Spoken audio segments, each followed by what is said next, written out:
On this edition of Next Africa, we take a closer look at how the continent is becoming a betting powerhouse fueled by rapid digital adoption and a growing sports audience. As the pot sweetens, international companies are placing big bets on Africa. Supergroup's CEO outlines what they see as the long-term payoff. And the regulation debate. Can governments keep pace as the stakes rise amid growing concerns around oversight, consumer protection, and the risks that come with an industry expanding at breakneck speed? Welcome to Next Africa. I'm Jennifer Zabasajja. Africa is fast becoming one of the world's most dynamic gambling frontiers. From packed betting shops to mobile apps, sports wagering is booming, fueled by a young population and access to the latest technology. Legal gambling revenues across the continent have nearly tripled in the past decade, turning the continent into a multi-billion-dollar market that global operators can no longer ignore. In South Africa alone, data from the National Gambling Board shows roughly 1.5 trillion rand was wagered in the 2024-25 financial year, which is nearly a third more than the year before, underscoring the scale and speed of the industry's growth. Bloomberg's Olatomiwa Babalola explains. Africa is growing into a sports betting powerhouse, with South Africa, Nigeria, and Kenya leading the charge. Legal gambling revenues across the continent is on the rise, reaching an estimated $9 billion. A young and growing population, rapid mobile technology adoption, and shifting consumer habits have all helped fuel the boom. While some researchers even argue that Africa's shared passion for football has opened the door for the betting industry. If you go into gambling shops, for instance, you find out that it is football, the game of football that is used to market gambling to people. As sports betting surges in Africa, there's been a mixed bag of some global operators expanding into the country, while others are cautious over the uncertainty of the landscape. There's still a lot of big, we'll call global operators, who won't touch it. They just find it too messy, too uncertain. But the ones like Supergroup, who have done 888 Africa, have kind of moved in, albeit still only a very small number of countries. Meanwhile, some experts are increasingly concerned about the continent's underdeveloped regulatory systems, especially when compared with more mature markets. The problem we are currently facing in Africa, and more specifically Kenya, is a lack of support systems, especially when it comes to sports betting. And it's not just regulation. With many Africans facing economic hardship, the rise in gambling has amplified fears around addiction, particularly in Kenya, now considered Africa's third largest sports betting market. People in Africa do place bets to be able to put food on the table. And like in the UK and other advanced countries, that is one thing I've noted in Africa is that people gamble to be able to sustain their lives, which wasn't the real intention of gambling. Governments are now under pressure to protect vulnerable consumers and ensure operators follow the rules. We have also commenced a process of harmonizing regulations in Africa so that there can be similarity of the requirements for operators in Kenya, Nigeria, South Africa, Tanzania, and other countries. That way, operators that operate in multiple countries will be having the same requirements across border. So in terms of compliance and protecting consumers, the requirement will be the same. After a decade of explosive growth, driven by mobile technology, youthful demographic, and a deep love of sport, Africa's betting industry shows no sign of slowing. Based on what we know with the current regulations, we think it can get to about $15 billion by 2030. We have 5-year forward forecasts, so growing by another 50% or so.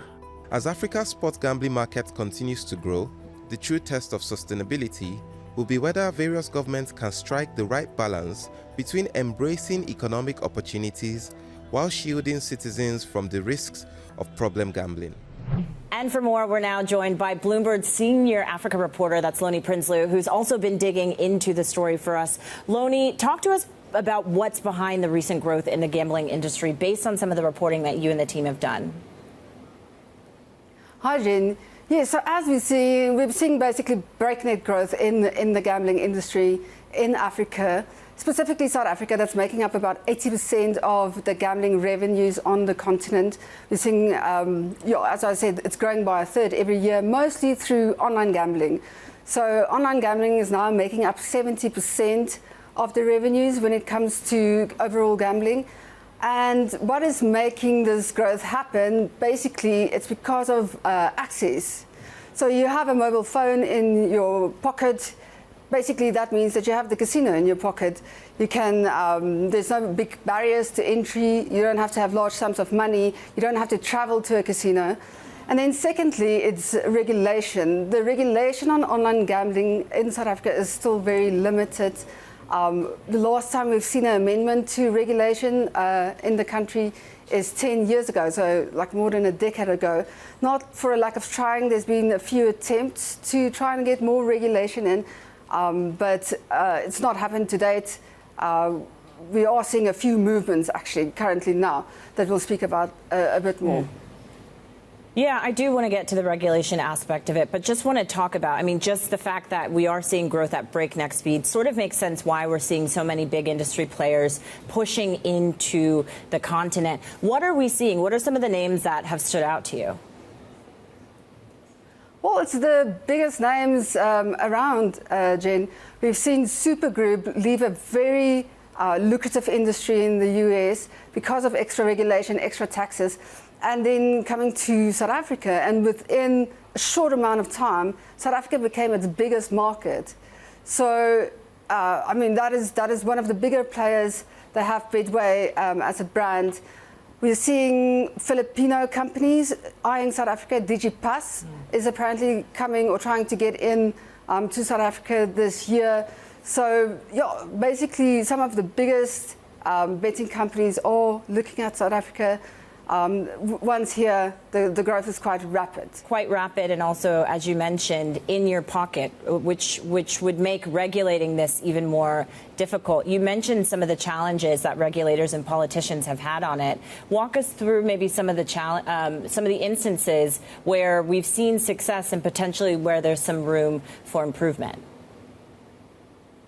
So the most recent thing is the National Treasury is proposing additional taxes on the industry of about 20%. There's some unhappiness about that because, one, that sort of leaves the licensed industry people in a worse position while unlicensed people continue unabated. When we say unabated, there's reasons for that. There's limited sort of implementation capacity sometimes. In Gauteng, which is Africa's sort of richest region or the richest province in South Africa, there's only 3 people trying to enforce whether you're licensed or not or any other transgressions. And you can just imagine that's not a lot of people trying to do a whole big online industry where you have licensed and unlicensed operators coming in. Yeah, and the debate around whether or not municipal governments should manage it or the federal government should manage it is part of that debate. Let's leave it there with you. Bloomberg senior Africa reporter Loni Prinsloo, thanks so much for starting us off today. And coming up, with stakes rising in Africa's betting industry, global operators are moving in to play their hand. My conversation with Neal Menashe, CEO of Super Group. That's next.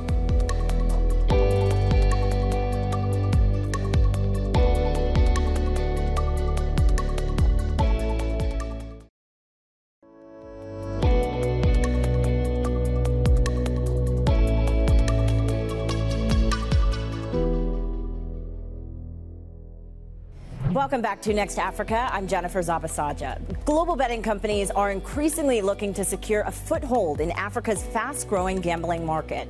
And Super Group has been among those moving early and investing heavily in the continent. I spoke with Neal Menashe, the company's CEO, about why Africa has become such a key growth play for the company. We want to be podium positions in all the African markets that we operate in. And we've built this business brick by brick, and Africa is no different. Every country is a new region for us, and it's about taking our Betway brand with our casino brands following it into all these African markets. And today, Africa makes up about 40% of our business. Maybe you can speak to some of the learnings in the international business then that you bring here.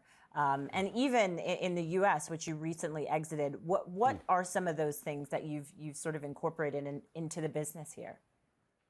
Listen, I think this business is all about customer first. The customer is at the center of every single thing we have to do.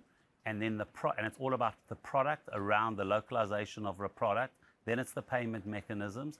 And then it's about how you navigate each tax regime and the regulatory regime and offer a safe and secure environment for our customers. And each country is at a different stage of that. And it's all about then we deploy capital into the markets where we are seeing good returns. So what you see today in Africa, what we've built, is literally a return on marketing investment from day one. That's actually basically what the whole of Super Group is, even internationally. It's all about return on marketing spend. And it's how you get that right, and then you can obviously spend X percentage of your net gaming revenue on marketing. Do any of the proceeds, though, actually remain on the continent? If you can speak to sort of the investment flows behind this business model. So basically, of course, there are lots of taxes. We pay, for example, in every country, gaming tax, either VAT or GST. We pay withholding tax. We pay corporate tax. So a huge amount goes to all the fiscals of the various countries. Plus, we've got a huge Betway or BW Cares Foundation that's super important for us. That's giving back to the community.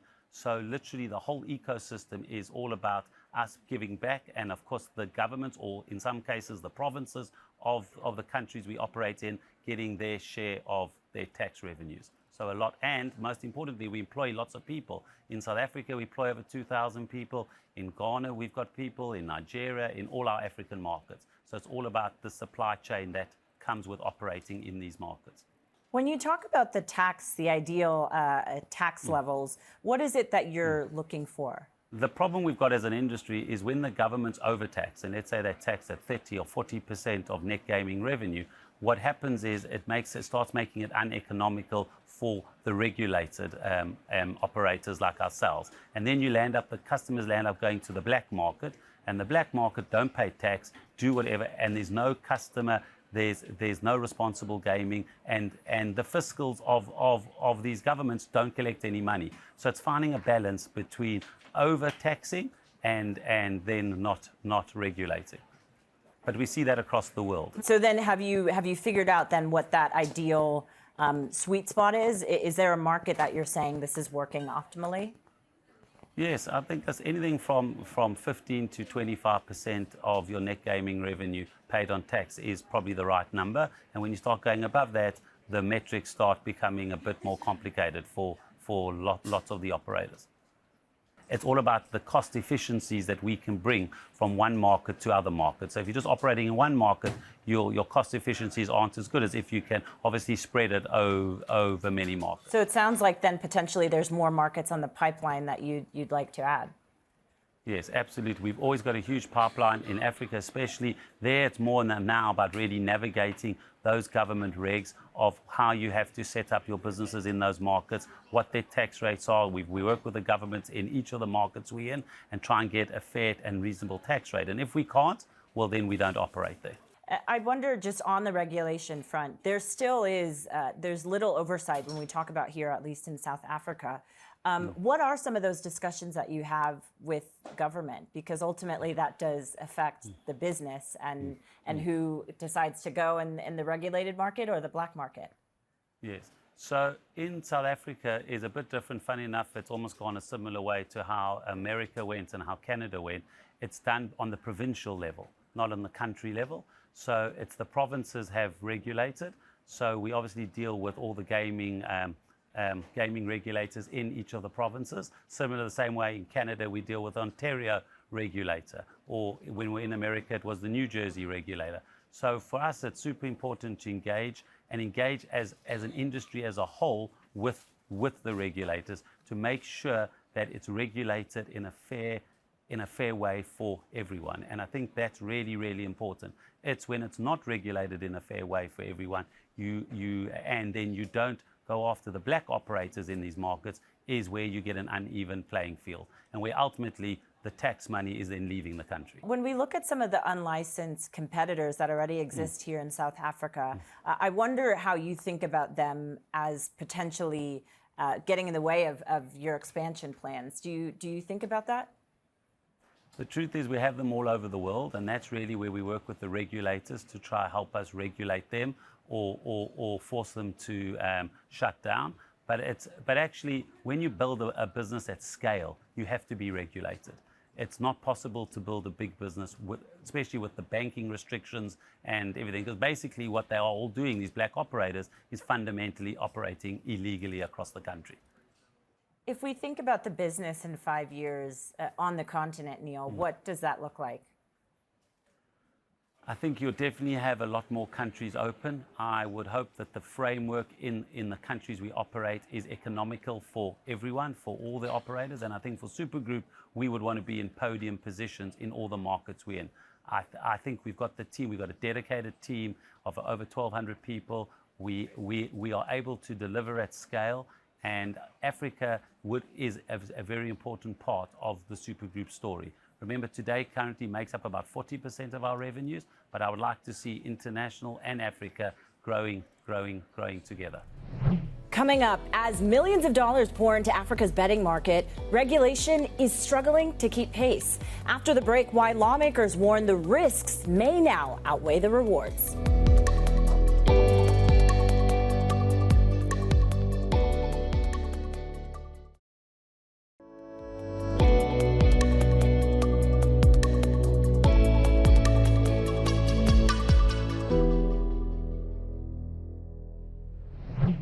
Welcome back to Next Africa. I'm Jennifer Zabasajja. South Africa's appetite for betting is growing fast. According to the National Gambling Board, gross gambling revenue surged nearly 26% in the last financial year, driven largely by bookmakers and online platforms, which are now the dominant force in the industry. Stats South Africa data shows gambling and betting have expanded rapidly in recent years and now account for just over a third of income generated in the personal services industry. And as the money accelerates and betting embeds itself deeper into everyday life, pressure is mounting on lawmakers to respond. So joining me now to discuss is Makashule, Gana, Rise Mzansi MP, and also Garron Whitesman, founder of Whitesmans Attorney. Let's start perhaps with both of your concerns about the current gambling crisis, as some have called it. Makashule, I just wanted to get your take because you've been quite outspoken. Where do you see the most concern at this point in time? So thanks very much. So from our observation, the primary concern relates to both the advertising regulations, inadequate or outdated regulations insofar as the tax regime is concerned, the absence of, let's say, education insofar as the dangers around gambling addiction. So these are the primary concern, but also we have a concern around the proliferation of unlicensed, unregistered online gambling platforms that are operating in South Africa, causing a damage in South Africa and not paying their dues. So it is in this environment that we do welcome the discussion document that the National Treasury has published late last year to relook in terms of the tax regime for online gambling platforms. Garron, we spoke to the Super Group CEO who told us that much of their business is about a return on marketing spend, and also they want to operate in a market that is economical for everyone. I wonder, in your own research into some of the other markets, have you seen an effective way of regulation that would work for all parties involved?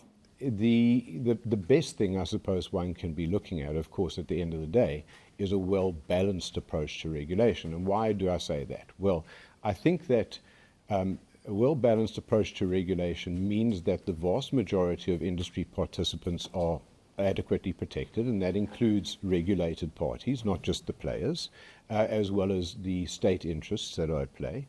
I think that it also means that the vast majority of participants can actually comply with the applicable rules and accommodate the applicable tax rate within their commercial models.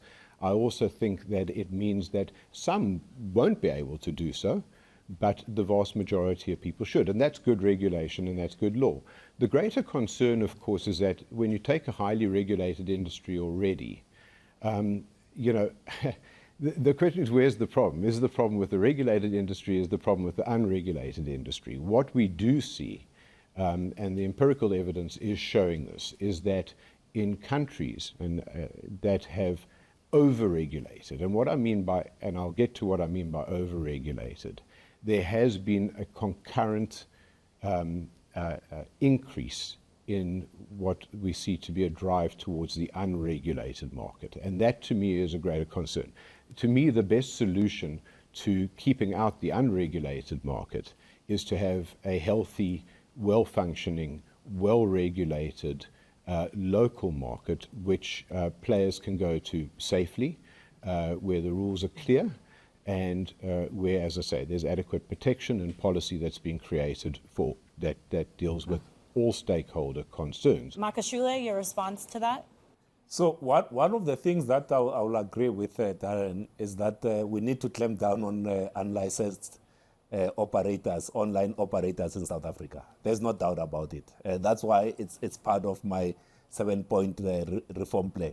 One of the other things that we'll agree, and Darren will not disagree, is that the current regulatory framework is inadequate to deal with a fast-changing industry.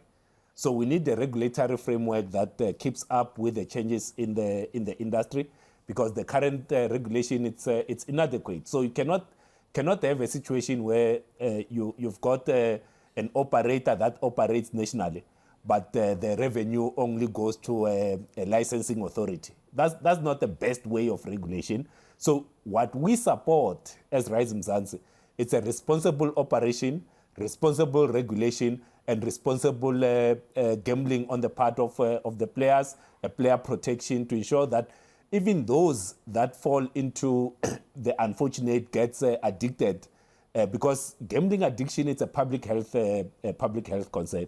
Those that fall into gambling addiction, they need to be able to be assisted to get out of that space. That's why even in our recommendations, our proposals, we talk about the need to increase responsible gambling so that there's proper education to the players around the dangers of gambling addiction. And these are the reforms that we are talking about. And that now society is now grappling with this particular matter gives us a sense of hope that reforms will come in South Africa. And I have no doubt that there will be gambling reforms in South Africa in the not so distant future, because the current regulation, whether you talk about advertising, the tax regime, the education, the counseling, and assisting those who fall into, who unfortunately get addicted, it's inadequate. So there is a need, and we can all agree with Darren that there is a need to update our regulation on the gambling industry.